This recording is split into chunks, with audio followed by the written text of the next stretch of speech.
All right, so Ralph, as you know, we met through Dairy Unicorn. Can you tell us a bit about how you do the marketing for the Barbados Fertility Centre and about what you really do here when it comes to marketing and getting the message out there? Ooh, yeah, okay. Nothing too serious.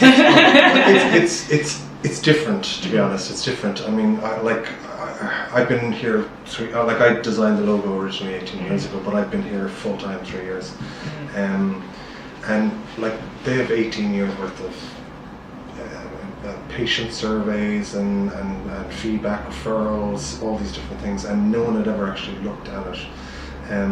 So I looked at the data, and I know it sounds quite boring, but I looked at the data of what people were using in order to find us, how they find us, what they were searching for when they did it. So in the Caribbean, most people use Facebook. Honestly, in regards to marketing, that's where I do most of the marketing in the Caribbean. It's because it's pretty clear when you take out the USA and Canada, when you look at mostly the Caribbean, it's Facebook is like this. It's this massive, like it's where most people actually. Because I think it allows a lot of like for me when I search for something, I know Facebook comes up first instead of a website, and it gives you that option to read the reviews, look at what they've done recently, and if you wanted to, you could share it with someone at the same time. So I could understand why Facebook is. Well, just advertising, advertising. As well. It's quite difficult marketing this clinic because, as Anna alluded to, not many people actually talk about their infertility, and they don't put it down as their interests. Right. So in other words, if you're interested, if you've got a new movie coming out, you put down like people who like the Fast and the Furious movies. Right. Well, like whereas no one is going to go on Facebook. I'm interested in infertility. Exactly. Yeah. So there's it's quite difficult to. So there's kind of a broad stroke, in the kind of the marketing of it, but. In the US, they do not see ads, they do not look at ads, they do not click on ads. So most of the time, what I have to do is I have to put us in front of people who are actively looking for something. So the number one reason people use a fertility centre is because it is closest to their work. So they're just popping out from work, there's a place just down the road, I'm just going to go to this place. So when that doesn't work, or they're looking for an alternative because they're unhappy there, they look at best IVF clinics in the world, IVF abroad, best IVF abroad, what are the top clinics in the world, cheapest IVF, affordable IVF. There's all different things that people are actually looking for. So in that way, we put ourselves in front of them as an option, and then they just follow the rabbit hole down, because we have a lot of vocal patients, we have a lot of blogs, we have a lot of podcasts, we have a lot of people who talk about us, so all we do is we just put our name in front of them, and then if they're interested in us. So what I would like to answer, like say someone, all those search names that you just brought up, say someone is looking, what would you advise them, how should they really search for, and to spot a good clinic versus a clinic that might not be genuine or a real clinic? Well, what I did when I arrived here, there was very few patients talking, like as in blogs. There were a couple of blogs and reviews, but there was very few patients talking about us. So what I actively tried to do is because every clinic will say they're the best clinic in the world. Every clinic will say that they're the most affordable, and that they're they've got the best doctors and the best success rates and everything like that.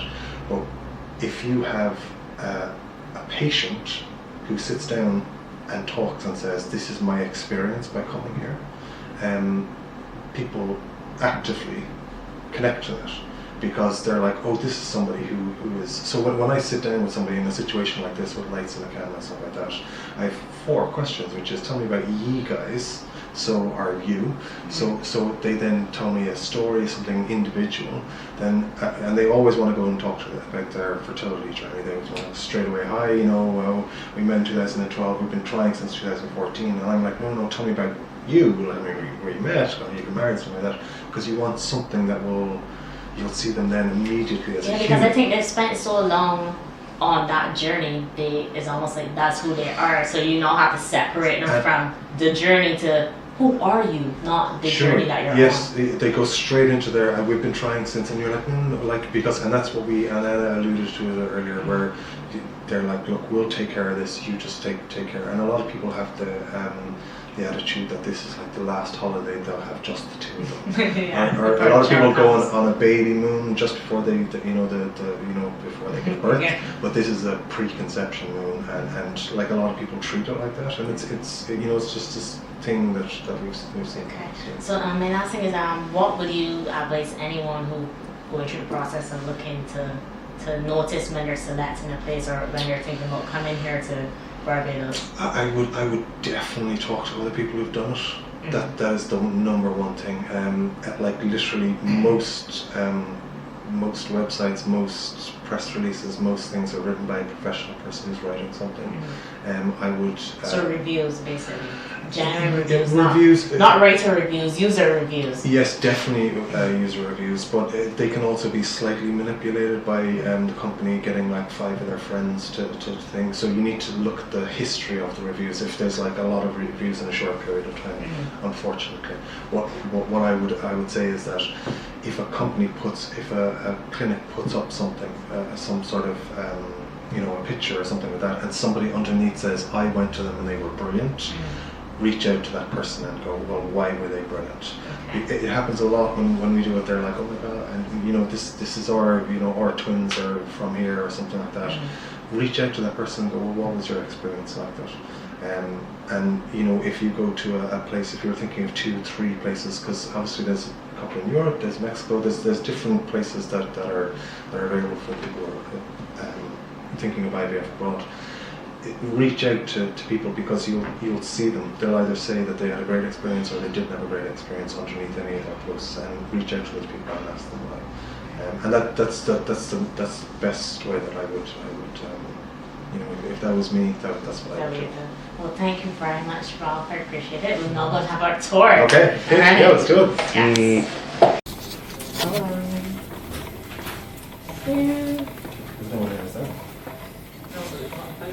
And they just check the womb, they check the follicles and all that kind of stuff. That's all on here. And that's essentially on day 1. And then when they're coming back, here for the sperm, so this is the andrology area, because we need the men to give us the sperm in order to do the insemination. This has to be done the same day. The day of the doctor that has the eggs from the lady, the same day we have to take the sperm. Okay. So we do the preparation of the sperm here. We have to wash it. This is a centrifuge. We have to centrifuge this in order to do all the washes. And when we finish, we keep the sperm in the incubators. Okay. This is the sperm for the incubators, and these are the incubators for the sperm, and these are the incubators for the embryos. Oh, okay. So they are very small. They have, each one has 2 samples, so we try to have 1 patient to each sample. So not when we want to check 1 patient, not to bother the other patient, because it's very sensitive. The embryos and the eggs are very sensitive. These incubators, they have 37 degrees of Celsius. Oh.